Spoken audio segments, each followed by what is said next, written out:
গত দেড় বছরেরও বেশি সময় ধরে অর্থাৎ 2023-এর মে মাস থেকে ভারতের উত্তর পূর্বাঞ্চলের রাজ্য মণিপুর কিন্তু একেবারে অশান্ত, নামই হয়ে গেছিল যেন অশান্তির দ্বীপ। সেই জায়গা থেকে দাঁড়িয়ে শেষ পর্যন্ত ভারতের কেন্দ্রীয় সরকারকে সিদ্ধান্ত নিতে হলো রাষ্ট্রপতি শাসন। গত রাত থেকেই কিন্তু ত্রিপুরার 13ই ফেব্রুয়ারি বৃহস্পতিবার গতকাল থেকে কিন্তু ভারতের কেন্দ্রীয় স্বরাষ্ট্রমন্ত্রকের তরফে সরাসরি বিবৃতি দিয়ে জারি করা হয়েছে সেখানকার শান্তি ফিরিয়ে আনতে রাষ্ট্রপতি শাসন।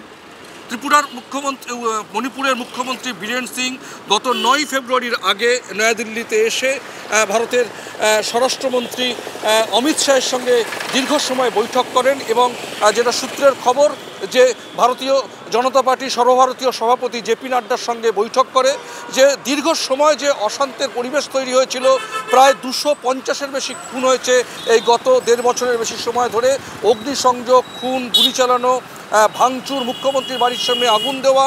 এই পরিস্থিতিতে দাঁড়িয়ে সূত্রের খবর যে সেখানকার কংগ্রেস কিন্তু অনাস্থা প্রস্তাবের দিকে যাচ্ছিল যাতে সরকার পড়ে যায়। তো আমরা দেখেছি যে 2024 সালের মাঝামাঝি সময় কিন্তু ত্রিপুরায় যে বিজেপির সরকার ছিল মণিপুরে, সেই সরকার ফেলে দেওয়ার চেষ্টা করা হয়েছিল এবং কনরাড সাংমার দল তারা কিন্তু সমর্থন তুলে নিয়েছিল। সেই পরিস্থিতিতে দাঁড়িয়ে কিন্তু একটা বেসামাল জায়গায় মণিপুরের সরকার ছিল।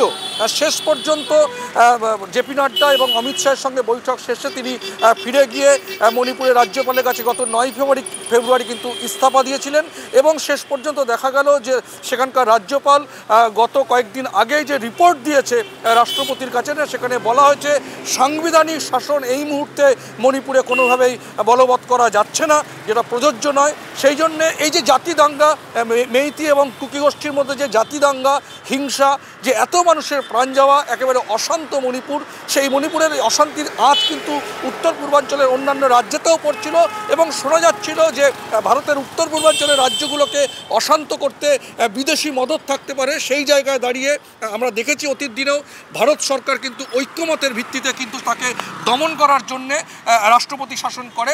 তারই কিন্তু খতিয়ান আমরা দেখতে পেলাম যে গতকাল কেন্দ্রীয় স্বরাষ্ট্র মন্ত্রকের তরফে রাষ্ট্রপতি শাসন জারি করে মণিপুরে শান্তি প্রতিষ্ঠার লক্ষ্যে এই পদক্ষেপ নেওয়া হয়েছে। আমরা দেখতে থাকব পরবর্তী সময়ে এই মণিপুর কতটা কি শান্ত হয় এবং রাষ্ট্রপতি শাসনের মধ্য দিয়ে কতটা সেখানে শান্তি ফিরে আসে। এই মুহূর্তে পরমাশিস ঘোষ, RTV ইন্টারন্যাশনাল, কলকাতা।